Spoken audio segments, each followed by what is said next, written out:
Hey guys, ആൽബിനാണ്. Yes, തുടരും. വാട്ട പടം രക്ഷയില്ല. ശരിക്കും പറഞ്ഞാൽ നമ്മുടെ ലാലേട്ടനെ നമുക്ക് തിരിച്ചു കിട്ടി എന്ന് പറയാം. മീൻസ് ലാലേട്ടൻ എവിടെയും പോയിട്ടില്ല, പക്ഷെ എന്നാലും പഴയ ഒരു ലാലേട്ടനെ കണ്ടൊരു ഫീലാണ് നമുക്ക്. എന്താ പറയണ്ടെന്ന് അറിയില്ല.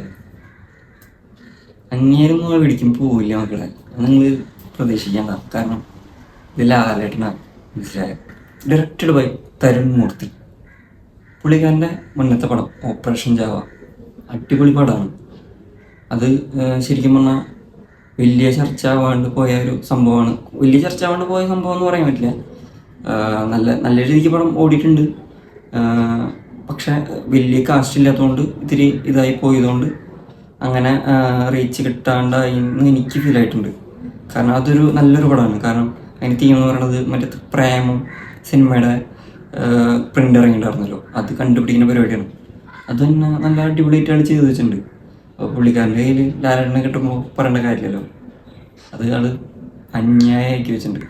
ഇപ്പം ഇങ്ങനെ പറയാം, അതായത് ഫാമിലി ഓഡിയൻസിന് അല്ലെങ്കിൽ നമുക്ക് ലാലേട്ടനെ ഇങ്ങനെയൊക്കെ കാണണം എന്ന് വിചാരിക്കുന്ന കുറേ സീനുകളൊക്കെ ഉണ്ടാവില്ലേ. അങ്ങനെ അതായത് പണ്ടത്തെ പടങ്ങൾ വെച്ച് നോക്കുമ്പോൾ അങ്ങനെയൊക്കെ കുറേ സീനുകളൊക്കെ ഇപ്പോൾ നമുക്ക് മിസ്സാവണ പോലെ തോന്നുന്നു. പിന്നെ ആളുടെ ഈ ചൈൽഡിഷ് സാധനങ്ങളൊക്കെ, ചിരികളായാലും സിമ്പിൾ കുഞ്ഞു കുഞ്ഞു സാധനങ്ങൾ, പിന്നെ ആളുടെ പെർഫോമൻസ് ആയാലും അതൊക്കെ ഇങ്ങനെ കാണാണ്ടിരിക്കുമ്പോൾ നമുക്കൊരു വിഷമായിരുന്നു. പക്ഷെ ഇതൊക്കെ തരുൺ മൂർത്തി ഇതിൽ തീർത്തിട്ടുണ്ട്. അടിപൊളി പടം. മീൻസ് നമ്മൾ ഫസ്റ്റ് ഹാഫ് ഇരുന്നിങ്ങനെ കാണുമ്പോൾ ഇതൊരു ഫീൽ ഗുഡ് പടമാണ് എന്നാണ് വിചാരിക്കുക. സെക്കൻഡ് ഹാഫിൻ്റെ അത് മീൻസ് വേണ്ട, ഫസ്റ്റ് ഹാഫിൻ്റെ ഇൻ്റർവെൽ ബ്ലോക്കിൻ്റെ അവിടേക്ക് എത്തുമ്പോൾ തന്നെ പടത്തിൻ്റെ ട്രാക്ക് അങ്ങോട്ട് മാറും. പടം ഒരു കാറുണ്ടല്ലോ, കണ്ടില്ലേ? ആ കാറിന് പടത്തിന് മീൻ മനസ്സിലായി. വേറെ ഒന്നും ഞാൻ പറയണല്ലേ. പിന്നെ കുറേ കാര്യങ്ങൾ എനിക്ക് പറയണമെന്നുണ്ട് ലാലേട്ടൻ്റെ പെർഫോമൻസ് വൈസ്, പക്ഷെ അതൊക്കെ പറഞ്ഞ സ്പോയിലറായി പോകും. അതുകൊണ്ടാണ് ഞാൻ പറയാത്തത്. ഒരു കുഞ്ഞു കുഞ്ഞു സീനുകൾ ഞാൻ പറയാം. അത് എങ്ങനെ വന്നതെന്ന് ഞാൻ പറയണില്ലേ. ഒരു പുള്ളിക്കാരൻ ബാത്റൂമിൽ നിന്നിട്ട് കരയണ ഒരു സീനുണ്ട്, അടിപൊളി സീനാണ്. പിന്നെ അത് മാത്രമല്ല, പുള്ളിക്കാരൻ ട്രെയിനിലിരുന്ന് കരയണ ഒരു സീനുണ്ട്. പിന്നെ ഒരു ഒരു വില്ലനെ, മീൻസ് ഒരു കൊച്ചു വില്ലനെ ഇതിരി ഉപദ്രവിക്കുമ്പോൾ ആളുടെ ഒരു ഫേസ് പോണൊരു സാധനമുണ്ട്. അത് ശരിക്കും ട്രെയിലറിൽ കാണിച്ചിട്ടുണ്ടായിരുന്നു. ആ സാധനം കണ്ടപ്പോൾ തന്നെ എനിക്ക് ഭയങ്കര ഇഷ്ടമായി. അതായത് ദേഷ്യം, ചിരി, പക, വിഷമം എല്ലാം കൂടി കൂട്ടിയിട്ടൊരു സാധനം വരുമാനം. ദാറ്റ്സ് ലാലേട്ടൻ. അത് എങ്ങനെ പറയണമെന്ന് അറിയില്ല. അത് ഞാൻ ഇന്നലെ രാത്രിയാണ് കണ്ടത്. ഇന്നലെ രാത്രി മീൻസ് ഇന്ന് പുലർച്ചെ 12 മണിക്ക്, ഇന്നലെ 11:59 ഷോ തൃശ്ശൂർ രാഗത്തിൽ.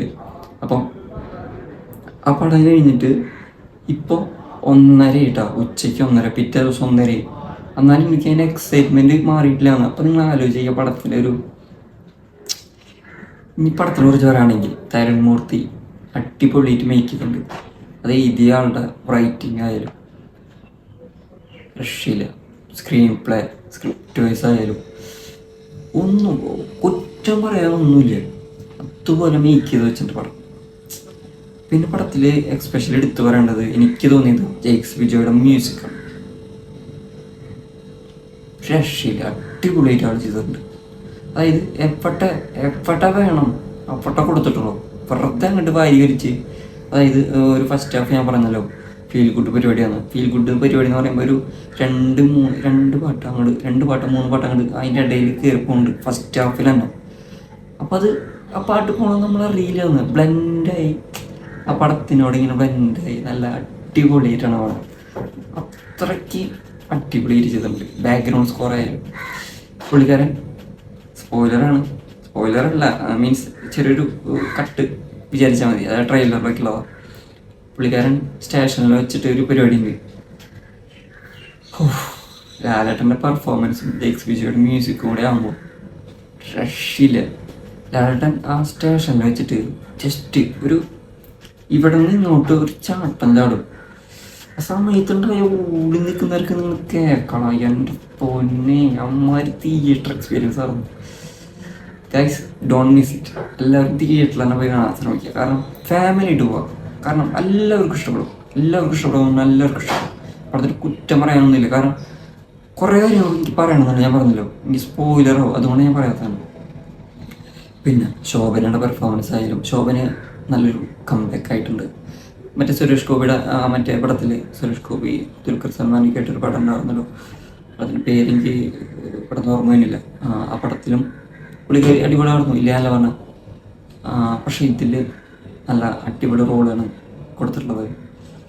വെറുതെ അങ്ങനെ വന്നു പോയിട്ടില്ല. അതായത് പണ്ടത്തെ നമുക്കൊരു ലാലട്ടൻ ശോഭന കെമിസ്ട്രി പരിപാടി അത് അടിപൊളിയായിട്ട് ഇതില് അതാണ്. തരുമൂർത്തി നല്ല അടിപൊളിയായിട്ട് മേക്ക് ചെയ്തിട്ടാ. ഫസ്റ്റ് ഹാഫ് ഫുള്ള് നമുക്ക് പണ്ടത്തെ 90s ലാലേട്ടനെ പിടിക്കാം. സെക്കൻഡ് ഹാഫ് വരുമ്പോൾ പടം കണ്ട് മാറി മോനെ. ലാലേട്ടൻ തന്നെ മാറി. വേറൊരു അങ്ങേർക്ക് അഭിനയിക്കാൻ അറിയില്ല, പറയണ ശരിയാ, കാരണം അങ്ങേര് ജീവിക്കാണ്. എൻ്റെ പൊന്നടാവേ രക്ഷയില്ല. പിന്നെ അതുപോലെ എടുത്ത് പറയേണ്ട ഒരു ക്യാരക്ടർ ഇതിൽ വില്ലനായിട്ട് അഭിനയിച്ച പ്രകാശ് വർമ്മ എന്ന് പറഞ്ഞൊരു ക്യാരക്ടർ. പുള്ളിക്കാരൻ്റെ ആദ്യത്തെ പടമാണെന്നാണ് ഞാൻ ഗൂഗിളിൽ നോക്കിയപ്പോൾ കണ്ടത്. പക്ഷെ ഇത് കണ്ടു കഴിഞ്ഞാൽ അമ്മൊരു പെർഫോമൻസ് ആണ് അങ്ങേര്. ഒരു ജാതി ഷമ്മി, പിന്നെ ഷൈൻ ടോം, പിന്നെ മറ്റേ തമിഴിലെ SJ സൂര്യ, പിന്നെ പണ്ടത്തെ കുറേ പടങ്ങളില്ലേ, പണ്ടത്തെ പടങ്ങളിലുള്ള ഈ ഷമ്മി തിലകൻ്റെ റോളുകൾ, അങ്ങനത്തെ ഒരു സാധനമൊക്കെ പിടിച്ചിട്ട് ഒരു ജാതി വെറൈറ്റി ഡാവ് വന്നു കഴിഞ്ഞാൽ ഡാവ് കൊണ്ടുപോകണ പടം. കുറേ ചില സീനുകളിലൊക്കെ ലാലേട്ടനേക്കാളും എനിക്ക് ഇത്തിരി കൂടിയും അടിപൊളിയായിട്ട് ആൾ ചെയ്തിട്ടുണ്ട്. പക്ഷെ തിരിച്ച് റിട്ടേണായിട്ട് ലാലേട്ടനും അന്യായിട്ട് കൊടുക്കുന്നുണ്ട്. മനസ്സിലായി, ലാലേട്ടന് കട്ടയ്ക്ക് നിൽക്കുന്ന ഒരു അടിപൊളി ഇല്ല പ്രകാശ് വർമ്മ. പുള്ളിക്കാരൻ്റെ പെർഫോമൻസ് ഭയങ്കര ഇഷ്ടമായി. മീൻസ് പുള്ളിക്കാരൻ ഒരു പോലീസുകാരനായിട്ടാണ് ഇതിൽ. നമുക്കൊരു റിയൽ പോലീസുകാരൻ എങ്ങനെ ഉണ്ടാവും, കാരണം അങ്ങനത്തെ ഒരു പരിപാടിയാണ് ആൾ ചെയ്തിട്ടുള്ളത്. അത് അടിപൊളി ചെയ്യുന്നുണ്ട്. പിന്നെ ബിനു പപ്പു, പുള്ളിക്കാരൻ്റെ കാര്യം പറയണ്ടല്ലോ, ആള് പോലീസ് വേഷമൊക്കെ വന്നു കഴിഞ്ഞാൽ ആൾ അടിപൊളിയായിട്ട് ചെയ്യും. അതാൾ ചെയ്തിട്ടുണ്ട്. അങ്ങനെ മൊത്തത്തിൽ പറയുകയാണെങ്കിൽ ഓവറോൾ അടിപൊളി പടമാണ്. എല്ലാവരും തിയേറ്ററിൽ തന്നെ പോയി കാണാൻ ശ്രമിക്കുക. കാരണം അത് പറഞ്ഞറിയാൻ പറ്റില്ല, കാരണം അത് തിയേറ്ററിൽ തന്നെ കണ്ടാലാണ് ഫീൽ കിട്ടുള്ളൂ. വേഗം അടുത്തുള്ള തിയേറ്ററിൽ പോയിട്ട് കാണാം. ഓക്കെ, ഈ വേറെ ഒന്നും പറയാനില്ല. നമ്മുടെ ചാനൽ ആദ്യമായിട്ട് കാണുന്ന ആൾക്കാരെന്ന് വെച്ചാൽ സബ്സ്ക്രൈബ് ചെയ്യുക. ഇനി ഇതുപോലുള്ള വീഡിയോസിന് വേണ്ടി വെയിറ്റ് ചെയ്യുക. Okay, by.